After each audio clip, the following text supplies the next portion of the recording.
Hello and welcome into this edition of the Golf Show podcast with Rex and Lav. And folks, we have a special one today. Billy Horschel back on the show. Going to talk TGL, injury recovery, the 2027 PGA Tour schedule, and much, much more. But Rex, before we get into that, did want to touch on two things briefly.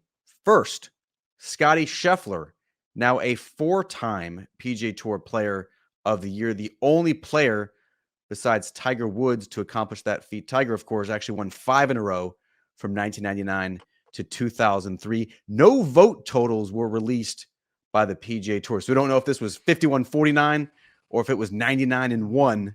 Any surprises here for you, Rex, with Scotty being named the Player of the Year as voted on by his peers? You think 51-49 is an option when you look at what Scotty Scheffler accomplished this year on the PGA Tour? It's another conversation we can have about what Rory accomplished globally, but that should not be included in this vote. To be clear, this is the PGA Tour Player of the Year. This is voted on by the members, by the players themselves. My guess is it was a little bit more lopsided than 51-49. I was not surprised by this at all. And this is sort of a little bit more impressive than maybe the first 3 consecutive years of him winning the Jack Nicklaus Award, simply because of how he started the season. You and I probably spent the first, month or 2, maybe even 3, asking what's wrong with Scotty Scheffler and will he be okay after the hand injury? And we learned that he's a creature of habit, which we probably all should have known right from the start, that if things get off at all in that routine of his, which he absolutely loves, that it is going to have consequences. You're going to see it in results on the golf course. And I think that sort of explains sort of the first couple of months of the year when he was good. Don't get me wrong. It's not as though he was shooting a million and missing the cut, but he wasn't as prolific as we had seen the last 3 years, essentially. And it took him a while to get back to essentially where he wanted to be. That fascinates me because now, barring some sort of weird, cooking injury, Lord knows what could happen in the kitchen this time around versus last year. But barring that or any other injury, my guess is he learned a little bit about himself as well. We're going to talk to Billy Horschel about, going through surgery and what you learn about yourself as a player and what you try to improve upon when it comes to your game and your body. I can only imagine what Scotty has learned about himself and how that's going to make him better going into this year. And what we see when he shows up, my guess is at the first signature event at Pebble Beach. And will he sort of have that slow walk up, so slow warm up to where he turned into Scotty Scheffler again? Or does he pick up where he left off? My guess is he picks up where he left off. Yeah, look, if you went back and listened to our podcast post Masters, post the RBC Heritage, I guarantee we had segments in which we were wondering, hey, what's going on with Scotty? Why is Scotty winless so far in 2025? He was very, very frustrated at Augusta National, still finished inside the top 5 in the Masters, despite not being anywhere close to his A game. RBC Heritage, once again, really frustrated. What happens? Takes a couple of weeks off, shows up at the Nelson, and absolutely obliterates the field heading to the PGA Championship, and then he was off and running. Yeah, it was not a surprise to me either. A different conversation with the GWA Player of the Year, which is not necessarily looking at what you just accomplished on the PGA Tour, but looking at your year in totality, looking at potentially the historical significance of the year. That is why I think for my Player of the Year vote, I still think I'm going to go Rory McIlroy because of the historical significance. But when you're looking at PGA Tour player, looking at any stat, yes, the answer is Scotty Scheffler. The biggest takeaway for me, Rex, was not necessarily that Scotty won for the 4th consecutive year. It's that, who's going to stop him? Scotty Scheffler in 2025 had 6 wins. He had top 10s in 17 of his 20 events. He was second on the tour off the tee. He was first approaching the greens, and he is now elite 22nd on the greens. And so even if Scotty Scheffler reverts back to what he has historically been on the greens, which is a average, if not below average putter, he is still going to win 2 to 4 times and factor in every major championship, which is going to put him as the chief contender, if not the outright leader for the Player of the Year category for the foreseeable future. And so the question is, who is going to step up? In 2026, we look at storylines and potential players who could usurp Scotty Scheffler. Rory McIlroy said that he's going to be scaling back his PGA Tour schedule. So all of a sudden it places even a greater premium on the times that he does tee it up.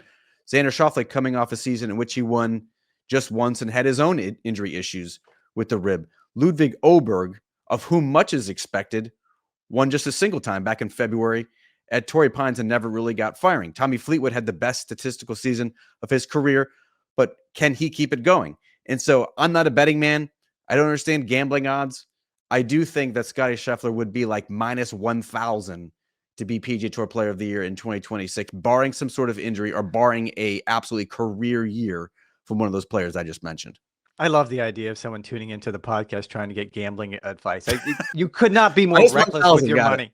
Yes, I think I got it. Plus 1,000, 10 to 1, something No, along those lines. I think it's minus. I think it's minus if you're a prohibitive favorite. Yes, yes. Please don't take gambling advice from us. No, we're no. we're really good at covering golf. I'm very, very confident in our ability to actually cover the PGA Tour.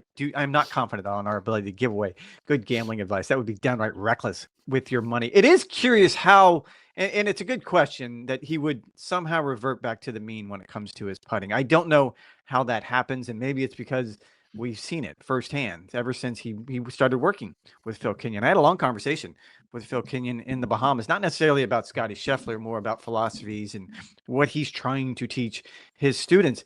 And I don't see how that happens. I guess there's always the option that you just could have an off putting year. Scotty Scheffler would not be the first, nor will he ever be the last player to have an quote unquote off putting year. But even if that happens, we've seen Scotty Scheffler when he is an average or below average putter. You're right. He's still winning 2 or 3 or 4 times a year. I guess Xander Schauffele immediately comes to mind to answer your question because of the reasons you pointed out. If Rory is going to scale back, if he's going to start focusing on other things, whether if that's winning national open titles, maybe fewer signature events, he's going to focus on the major championships, whatever the case may be. Xander seems to me the obvious choice because you're right. Had it not been for the injury this year, I think he probably would have taken maybe a little bit of a step closer to Scotty. But the one stat that you didn't point out, he led the tour in scoring average. Scotty Scheffler did this year by almost a full stroke over number 2.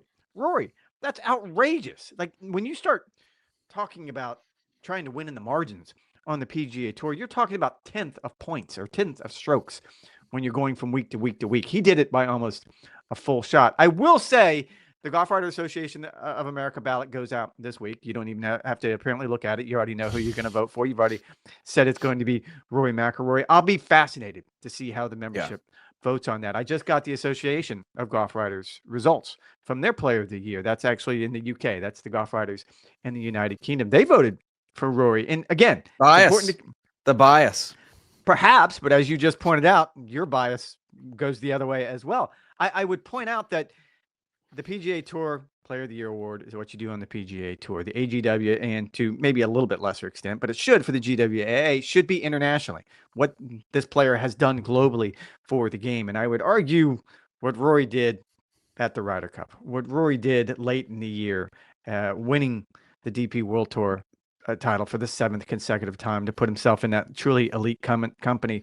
Colin Montgomery, he's coming for you. I think everything that he did internationally would push him over the top. And it's a good conversation, though, because I don't think it's a lock. I think that one could be 51-49.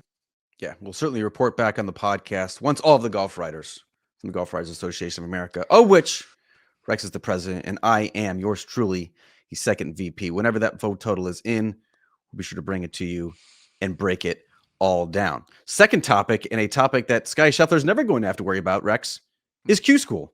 And 5 PGA Tour cards for 2026 were handed out last week at TPC Sawgrass, Dyes Valley course, not the stadium course, but those players who are now fully exempt on the PGA Tour in 2026, AJ Ewart, Adam Svensson, Alejandro Tosti, Marcelo Rosso, and Dylan Wu, who prevailed in a playoff. I actually think that was a pretty cool wrinkle that the PGA Tour added for this year, that it's not just top 5 and ties, but now all of a sudden you have a playoff to determine who is going to be fully exempt and who is going to be grinding on the Corn Ferry Tour. I did like that element. This is now, Rex, the 3rd year that the PGA Tour has allowed full cards for Q School graduates. What are your thoughts on how it's gone so far in that process?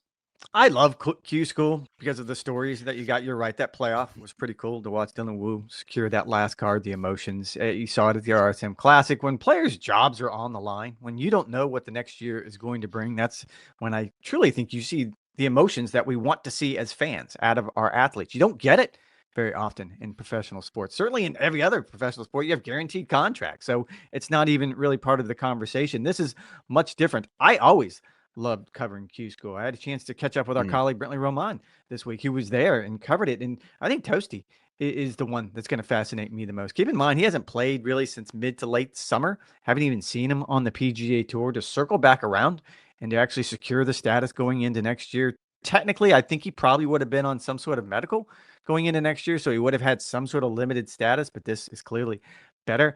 I think those are great stories. I do think, and over the decades, you can sit and track how much better the graduates off the Korn Ferry Tour perform at the next level, off the PGA Tour, better than the Q School graduates. It's why they essentially went away from Q School for so long, because they had quantifiable data that if you do it over the course of 12 months, essentially on the Korn Ferry Tour, you're better prepared. You're a better player. The sample size is so much larger. They had a tendency to perform better.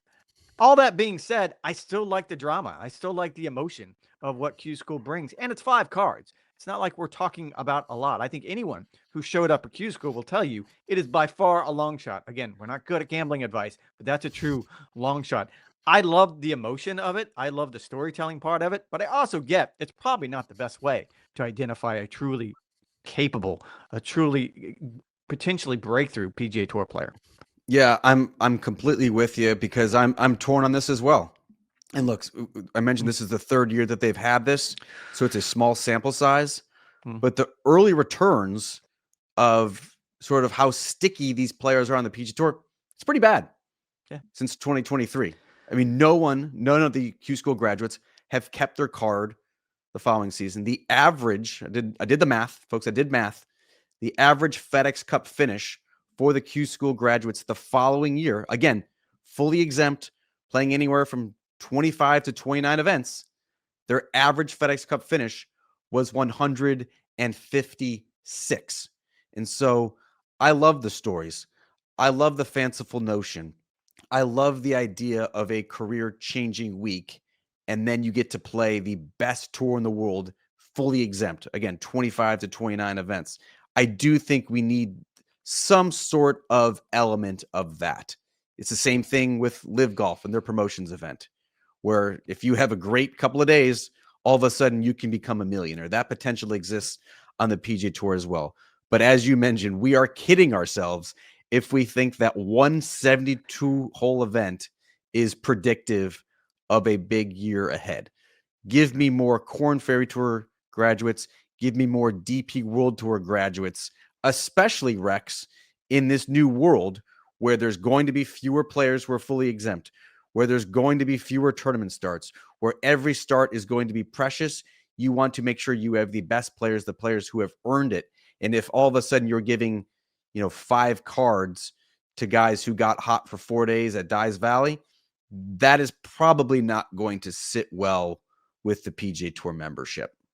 And I think as we get closer to whatever the finished product that Brian Rolapp, the CEO of the PGA Tour, wants, you're going to see fewer and fewer of those opportunities, just based on pure numbers. I have no idea what the finish line is going to be as far as fully exempt players on Brian Rolapp's new scarcity tour. However, you can probably guess that they got to come from somewhere. I will point out, and this year's a little bit of a distinction. You pointed out that Scotty Scheffler won the PGA Tour Player of the Year. Aldrich Potgieter won the Rookie of the Year, and he won this year on the PGA Tour. He had 2 top 10s, but he was the only rookie out of a class, I believe, of 31 rookies who advanced to the playoffs. That, to me, is a much more shocking stat than what you just said about Q School guys keeping their cards the next year, because that is very outside the norm. Normally, you end up with a percentage of that rookie class that keeps their cards. And I think that has everything to do with the fact that you did away with that 101 to 125 opportunity, which is pretty much, if I had to guess historically, where those rookies, those first-year tour players end up living. They were somewhere between 101 and 125. And that in this year, it's just not good enough. That to me was surprising. Yeah, and there's probably a couple factors with that too, right? Like the Could churn be and burn class. for Korn Ferry Tour graduates is not all that great either. There's not a lot of retention rate among those players. Also, keep in mind the shift from 125 to 120 was to try and make the Korn Ferry Tour players who are coming onto the PGA Tour actually give them a legitimate shot, where they're not sort of playing catch up during the spring and then having to play every event in the summer. They should have a legitimate shot to play 25 events. And if you're good enough, you're good enough and you can finish inside the top 100. So that was one of the key changes as well. Going to get into that, the future of the PGA Tour, and much more with our next guest, PGA Tour winner, Billy Horschel.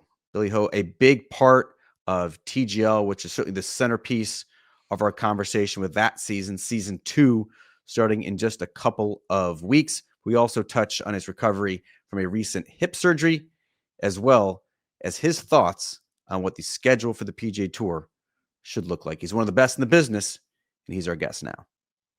And it is a pleasure to welcome back to the show the one and the only Billy Horschel. BillyHo, it's great to see you. Season 2 of TGL kicks off on Sunday, December 28th, with the championship rematch between your Atlanta Drive and New York Golf Club. What has you most excited for season 2? Everything. I'm excited to honestly, I'm really excited. I was there last night. I'm excited to play these new holes. I think one thing that I had mentioned, and I think some of those guys had mentioned, and people in social media and people watch, they want to see some non-traditional golf holes. And so playing them last night, I think it was really cool to check them out. You're going to see guys have to hit golf shots. You're going to have to hit them low. You're going to have to hit them high, cuts, draws, slices, hooks, whatever it is. Last year was pretty basic, just point and shoot, hit your normal shot. But now we're going to have to, work the ball a little bit more. And obviously on the simulator, you see the ball, the trace of the ball. I think it's going to be really cool for the fans watching at home and the fans in the arena to see this, see us a little bit more. And obviously we see a little bit out there on the PGA Tour, but this is what fans have always been wanting. They get to see every shot traced when we play down there at the SoFi Center. One of the things I read about one of those new holes, I think it's called the Stinger, and it was very popular on social media. Walk me through that one. Yeah, I played it last night. I tried to hit a low driver, and I thought I hit it low enough, and it just it caught the bottom of it. And so, having to figure out how to hit it lower, what to do to hit it lower, if I'm going to hit driver, if I'm going to take a 3-wood or a 3-iron, or am I going to hit a driver off the deck, or if I'm going to try and hook it, hit a high hook around the cliff. So it's one of those things that, you may see a few different ways played, but I think that hole is going to be really cool. And I think at the end of the season, of season 2, when they sort of do a ranking of the holes, like what are the favorite holes amongst the fans that watched, I think all these new holes that were created with a little bit of, more of a, maybe a little bit of an unrealistic type golf hole, I think those are the ones that are going to be the fan favorites. I think that's interesting because there was some online chatter, right, about you got Gil Hanse coming in and designing holes. He's doing walkouts like he's a player. There's certainly a segment of fans who want to see you play regular simulator golf on, traditional golf holes. And there's others who want it to feel like golden tee. It sounds like you actually prefer the latter, where it's something different than you see for the 25 events that you're going to be playing. Yes, but I think there's a balance. I think there's a balance of golden tee and there's a balance to regular golf. When you look at the demographic, the non-golf fan want to probably see more of a golden tee aspect, and the regular golf fans want to see more of a regular golf hole. So, obviously the matches being 15 holes, there's a perfect balance of creating some traditional golf holes and some non-traditional golf holes, some golden tee holes that can be entertaining and get everyone who watches it can get an enjoyment out of it. And so I think there's a great balance there. And that's where I think we're going to, as we go further along, there's going to be even more holes traditional holes that we create and some non-traditional holes that we could create, golden tee holes that sort of play to both sides. Because listen, we're trying to bring as many people as we can into TGL. And one thing for me about TGL is I wanted to bring in people that don't play the game of golf. I want them to experience the game of golf in a different aspect than they've ever seen it. That may get them involved in the game of golf, even if it means them just going to their local golf course or, brick and mortar store or bar where they have a simulator and just doing that. Like they're in the game of golf, and that's what I love to see. And so I want to get more of those people in, and I still want to draw into regular golf fans. And I think the regular golf fans, it's easier to draw them in. I think it's a little bit tougher, in my opinion, drawing the non-golf fans a little bit. Now, I remember last year we were doing a preview pod, much like this one, and you talked about the importance of being prepared. I think you walked us through how it just felt differently. It was a different feel coming off the turf around the greens. That seems to me towards the end of the season, kind of what separated your team from the other teams. Did you feel that in that moment, and how do you do it again this year? Yeah, I think we had a really good manager in Ben Helmuth who was vital in our success. He made breaking down the holes, figuring out who was gonna, in the alternate shot format, who was gonna hit first, second, third, when the hammer needed to be thrown. All these stats, all these numbers that him and Patrick Cantley, figured out, allowed me and JT just go hit the golf shots and not have to figure out with an Alabama education and Florida education how to, figure out what works and what doesn't work. University of Florida is very good educationally now. But when I was in school, it wasn't what it is now. Shocking. Correct. But it's always been better than Georgia. We know that for a fact. No, but it allowed JT and I not have to worry about that. Patrick loves doing that. That's something it's his forte. And I think, us discussing of how to hit certain shots, into the grain, we were trying to figure out how to hit it. And I think it was either Patrick, went in, one day and just spent a couple hours trying to figure it out. And he pretty much said, you have to swing really hard. You have to hit like a bunker shot, hit behind it, but you have to be aggressive. And and if you do, the ball just sort of comes out with like spin, it will hit and like spin back. And so he figured it out. And so he sort of relayed that to JT and I believe that's I think it was Patrick that did that. So yeah, I mean, we just discussed how to hit certain shots, and I think we were comfortable in the sense of how to, play TGL. There's an aspect of how to play it. There's an aspect of how to be an entertainer, and I think there's a way to marry that where it's beneficial for not only yourself but also your teammates and the team. But one thing you mentioned last year on the preview podcast for season 1 was that it's really incumbent upon the players to be the entertainer, like you mentioned, to show personality. And that is what's going to help drive it. As you reflect on season 1, how do you think that went? And now heading into season 2, Tiger is iffy to play this season. Justin Thomas, your teammate, dealing with a back issue. It's uncertain whether he's going to be able to play this season. How do you feel about the players sort of, accepting that burden to be even more than themselves? Or do you think the competition can carry, and now you don't have to be these youngsters, for 2 hours? No, I still think the entertainment value is still one of the key pieces, if not the most vital piece. Us being competitive, us, wanting to win and showcase that will always be natural to us. That's what we've always done. I think there was some question of at the very beginning if guys were really going to take this seriously. And I think as the season went along, I think everyone realized, hey, listen, we're ultra competitive athletes. We hate to lose. Last thing we want to do is lose to our friends and our buddies and give them a piece of material that they can, sort of rib us on later down the road. But it's vital for us to be entertainers, to entertain the audience in the SoFi Center and entertain the audience in or watching on TV. Some people are more natural at it, and it just it's easy for them to do it. Other people are a little bit different. And, I think, the people that aren't entertainers, they have to figure out some piece or some way to sort of, be that entertainer. And that means being prepared before you go play with just thinking about some things that you may say if something comes up or if someone mentions something, sort of one-liners, some jokes, some little rib, whatever it may be, have the material prepped and ready to go. It's no different than getting ready for a golf tournament to play. You need to be prepared. And like I said, this is a very entertainment-based product. If this is just us playing golf and not speaking, you don't hear us, it's not going to be successful. People want to hear what we're talking about. People want to see us, give each other a hard time. They want to see who we are as people. And this is a perfect opportunity to showcase a side of yourself that, people won't get to see on the golf course. Because like I've always said, on the golf course, we're so singularly focused, and it's such a cutthroat tour on the PGA Tour that you don't want to you don't want to really want to breathe too much, because you feel like if you breathe, you may lose something or give something up. So this is a league, a opportunity for us to sort of showcase who we are, have a little more fun. But the competitive side will never be an issue in my time, or an issue at all. And I've always said that from the beginning. I'm not worried about the competitive aspect. That will always shine through.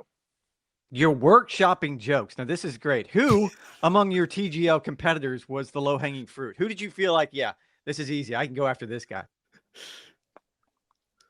I don't know. Listen, I'm not I'm not great at jokes. I'm not afraid to admit that my jokes suck. I get lucky once in a while, you know. A blind squirrel finds an acorn once in a while, and I can say, you know, catch someone, you know, and sound like I'm quick witted with some things. But no, listen, JT's the best at it. Xander's unbelievable at it. I just talk. I just talk, and I don't know what comes out sometimes. And sometimes I make a fool of myself, and sometimes people think I'm funny, and some people think I'm an idiot, and I don't mind it. I just talk until the 2 hours are up. You're the Philip Rivers of TGL. Very good. You just don't stop talking. That's awesome. Correct. I wanted to. It seems to me TGL was the highlight of what was a really cool year for the league in the very first season of it. The low light for you obviously came in May when you had to have hip surgery. Can you just walk us through that process? How demanding was it? What was the most difficult part of rehab and sitting on the couch watching a lot of good golf being played? Yeah, you know, listen, I was disappointed that I had to have hip surgery. You know, being the best position in my career at that point in May to make a Ryder Cup team, coming off, you know, playing well in majors in 24, really excited about 25. Thought that was going to be the year I finally win a major, when I finally make a Ryder Cup team. Finally check some of these boxes off that are left unchecked. And yeah, disappointed that you know, an injury arose. At the same time, I've always tried to be prepared for anything. I always felt there was probably going to be an injury sometime in my career. It doesn't matter how well I take care of my body and what I've done.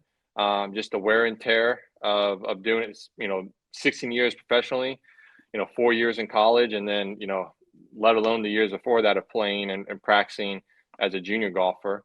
I think everyone knows I put in a lot of hours, and I hit a lot of golf balls, and I practice. So at some point in time, you know, the body was going to, you know, sort of just wear and tear, and something needed to be fixed. And thankfully it was a hip, which is pretty much, I think, the easiest thing you can get fixed, with the torn labrum and hip impingement.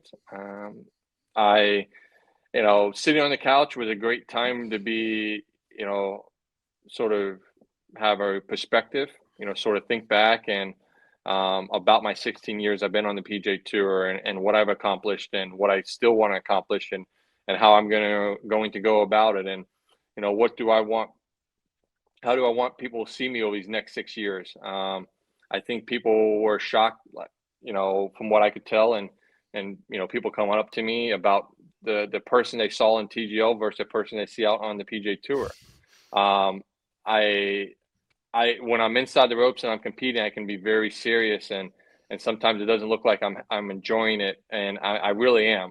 Inside I'm enjoying it. I'm enjoying the challenge. And yeah, there's times when you're not playing well, you get frustrated, and you can be pissed and everything, and that's all right. But I want people to see that I love what I do. I love competing at the highest level. I love playing against the best players. I love seeing how great I can be on a day-to-day basis. And so going forward, I want to, you know, hopefully be able to show more of that to the golf fan that does tune in, that does watch.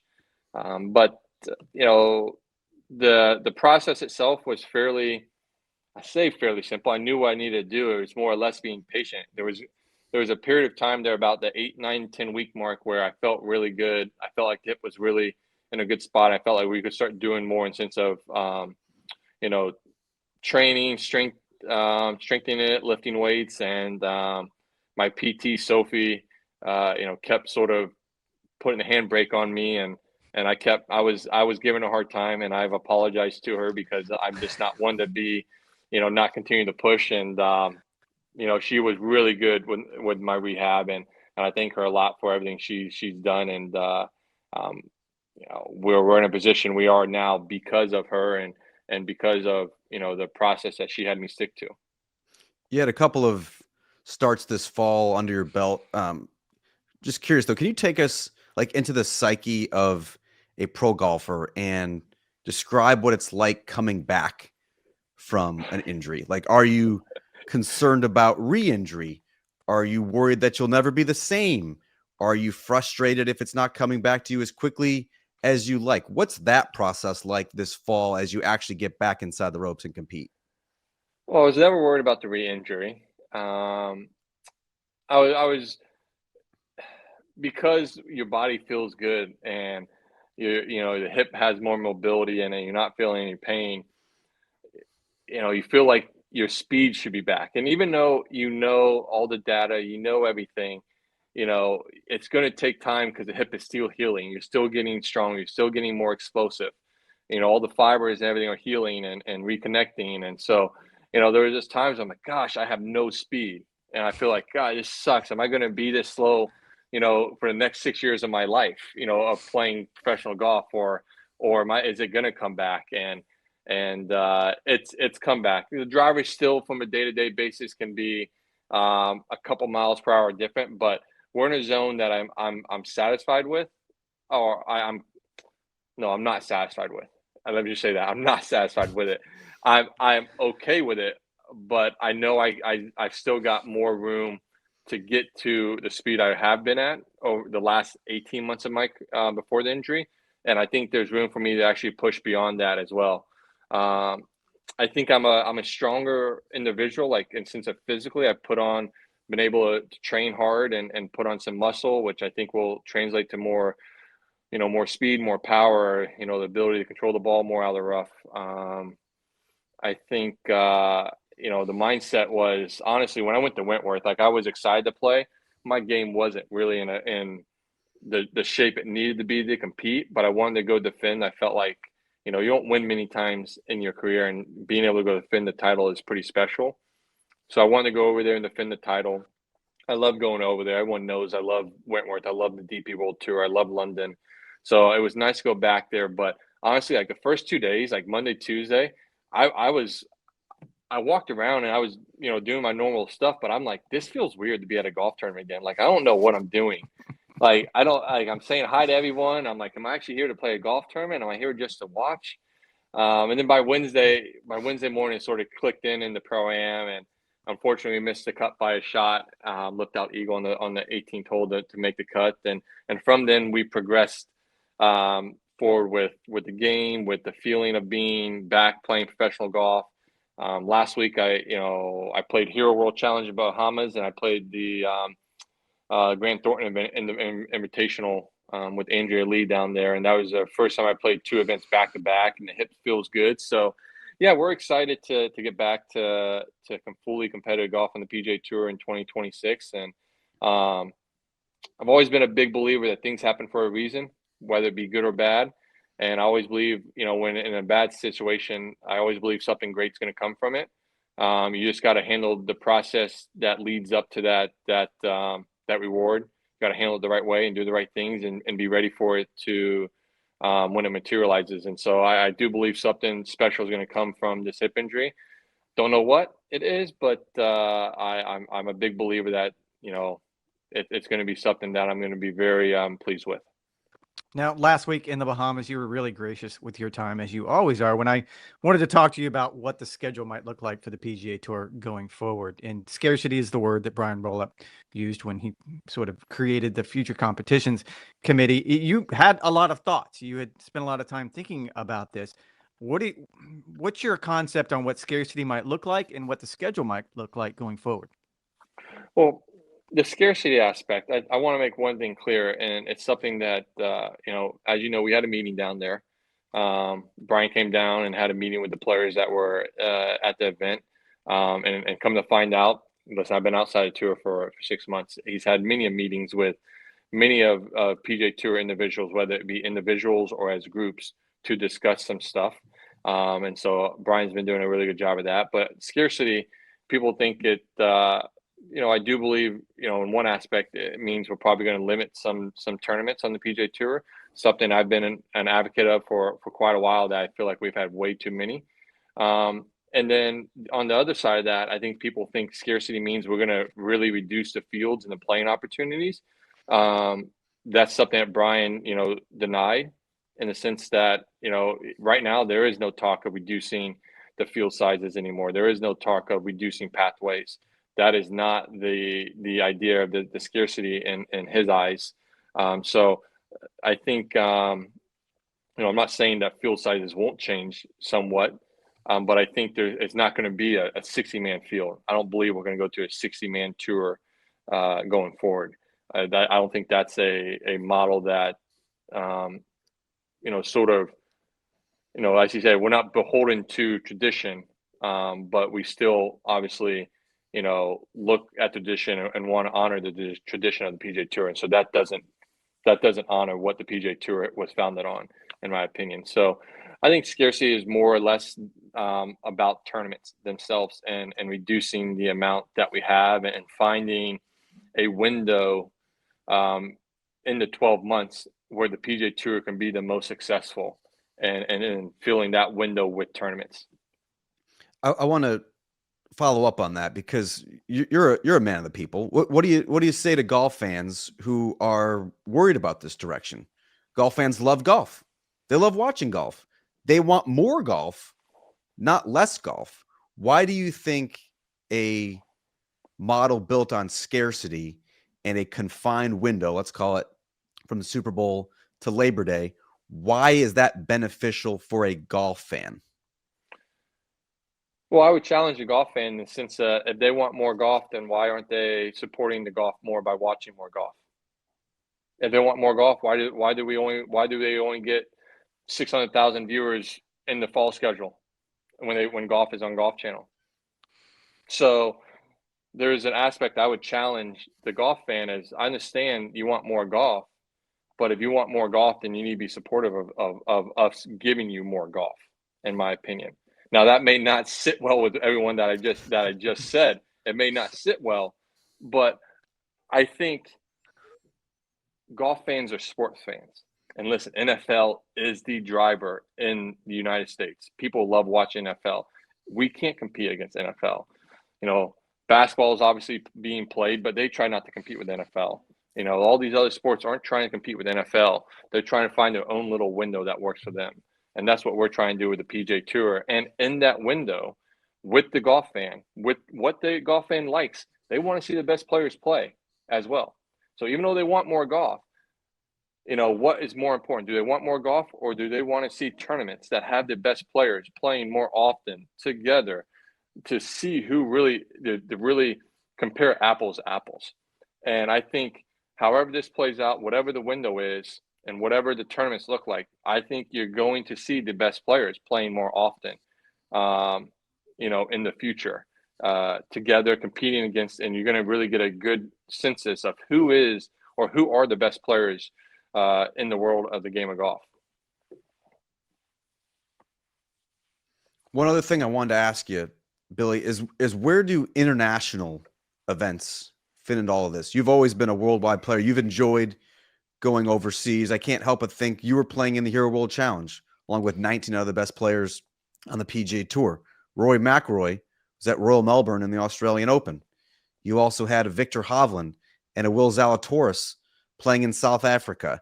Where do international events fit into the schedule of, you have this core PGA Tour product, but you also have sort of this shoulder season of 5 months that also has a void to fill?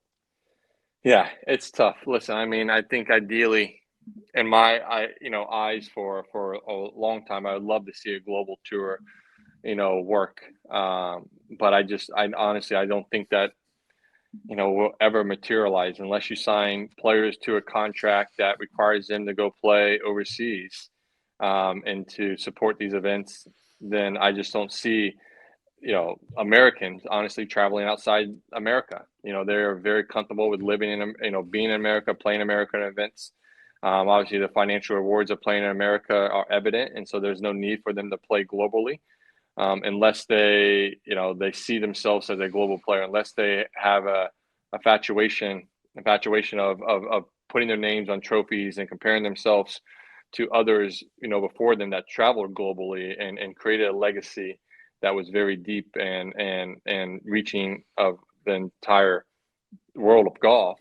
That will never happen. I mean, I love traveling. I love, playing overseas. I think there's an opportunity that, if what I've heard, that if we did a smaller schedule, there's opportunity that you can travel around the world a little bit more and play these events. And so that's something that, entices me, because I'm like, man, this may work out well for me. We may not create a global tour, but if we create a window a smaller window of the PGA Tour, it opens up a window for, myself and the guys that do like to travel to go around the world and play some of these events that we have supported before, or some of these events that I would love to have gone and played. And, Ned Bank being one of them, go and play down there at Leopard Creek and Alfred Dunhill Lanes, going over to Australia to play. I've only been there once in my life, and that was during the 2008 World Team Amateur. There's other parts of the world I want to go play, and there's other tournaments that I grew up watching on TV and seeing some of these guys play that I looked up to in the game of golf. Like, I want to go experience it and play these courses and see if I can add my name to the trophies and that already have Hall of Famers and major winners and legends in the game of golf. And I think you brought that up when you and I were talking last week or 2 weeks ago, about a potential schedule going forward. I think one of the options that you threw out there was to go for the Irish Open, Scottish Open, and Open Championship in consecutive week runs. That gives you a good taste of an international schedule, and that would be applied to the PGA Tour schedule. Are there other windows that you see that you could apply? Like you mentioned, the Australian Open, probably not the best time of year, but are there other times of year when the PGA Tour can branch out internationally? Yeah, I don't know if branching out international on the PGA Tour, schedule is going to happen. But if it doesn't start until after Super Bowl, and doesn't start until Labor Day, that opens up that entire November, December window. It opens up January and early February to go play in in the Middle East. I think we will add some European maybe events to our schedule around the British time, like you said, Rex. I could see that as a possibility. But I think in that PGA Tour window, if it is a 20 or 25 event schedule, it's going to be really tough to sort of branch out. But outside that main window of the PGA Tour, there's that opportunity to go play these other events on the DP World Tour, on the Australian Asian Tour. Like, there's that opportunity to go play some of these historic open events that you've seen Roy and other people have played, through the years. All right, Billy, we're going to get you out of here on this one. You've always been one of the most direct players on the PGA Tour. You don't dodge questions. I do not want a cop-out answer on this. What are you asking Santa for Christmas? Oh, jeez. The man who has everything. Look at the office. What do you want this holiday season? I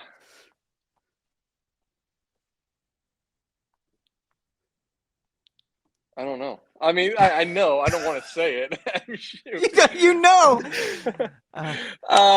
wants a major championship. I'll say it for him. He wants a major championship. There it is.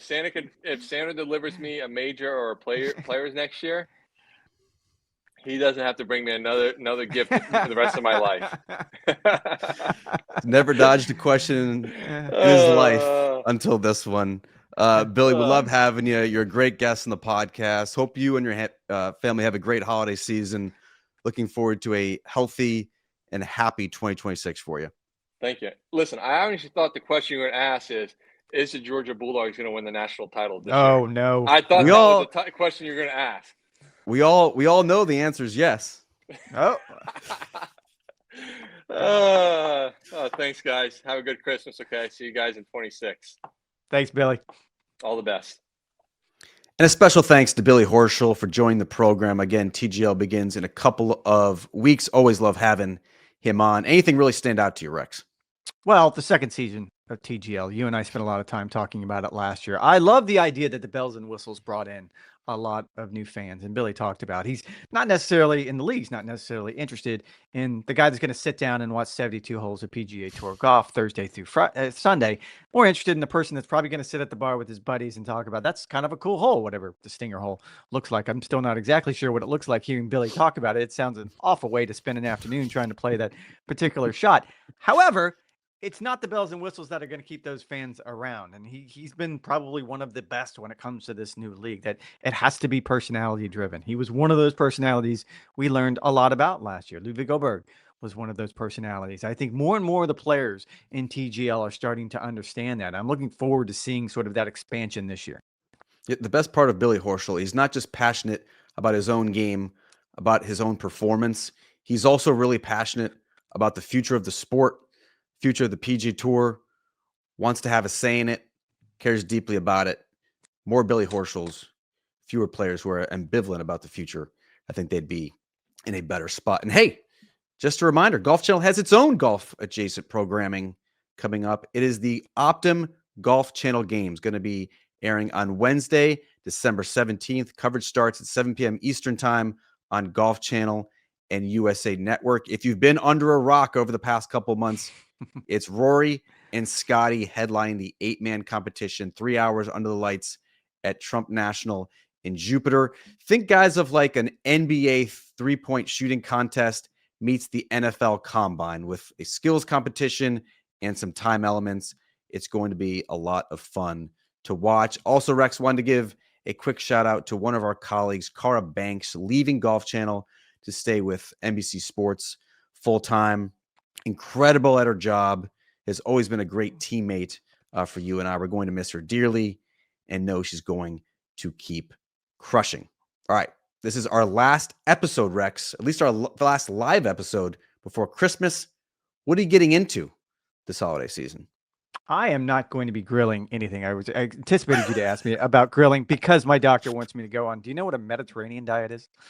Yes. We can have that conversation offline. I think you actually did something similar to that. And I know that fantasy football usually is exactly when most people start clicking off podcasts, but I did want to share this text exchange that you and I had. Oh, thank you very much. I appreciate that. This text exchange happened on Wednesday. It was me, you, Mark Schlabach, our good friend from ESPN, Bulldog.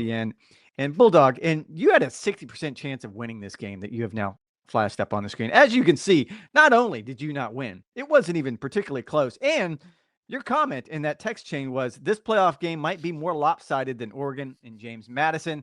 James Madison would like to say thank you very much for your patronage. We'll see you next year. It's pathetic. There are going to was. be some changes this offseason. A team that led the league in scoring, folks, by 150 points, underperformed in the wild card round Woefully. by 50 points. Yeah, you can see the projected total, and then you can see what the actual total is. And so, yes, a team with Jahmyr Gibbs, a team with Jonathan Taylor, a team with Jackson Smith and Jigba, a team with Rashee Rice and George Pickens will be sitting on the sidelines as Rex and his pathetic squad are moving on to the semifinals. Defending Kudos champion to you. What do you actually have planned for Christmas? And are there any sort of holiday greetings you'd like to send to our dear viewers and listeners? Thank you so much for all of your support this year. We love the listeners. We love the comments. We love the feedback that we get. Please keep it up next year. We cannot wait. This was an incredible year to be able to move the podcast on Mondays to linear. It was a challenge. You and I both were scared to death starting out the year. We're probably still going to start out next year scared to death, but thank you for your support. And please, everyone, have a wonderful holiday. Not going to lie. Big plans for the Rex and Lav pod in 2026. Could be different platforms. Could be different forums, branding, YouTube, social, linear. It's all going to be great. And it's all because of the great support that we have from you fine folks. So thank you so much for all the support. Hope you guys have a great holiday season. It's been a lot of fun. In the meantime, you guys know the drill. www.golfchannel.com for all the latest news, notes, and insights. Rex and I will be back in a couple of weeks. Until then, Merry Christmas.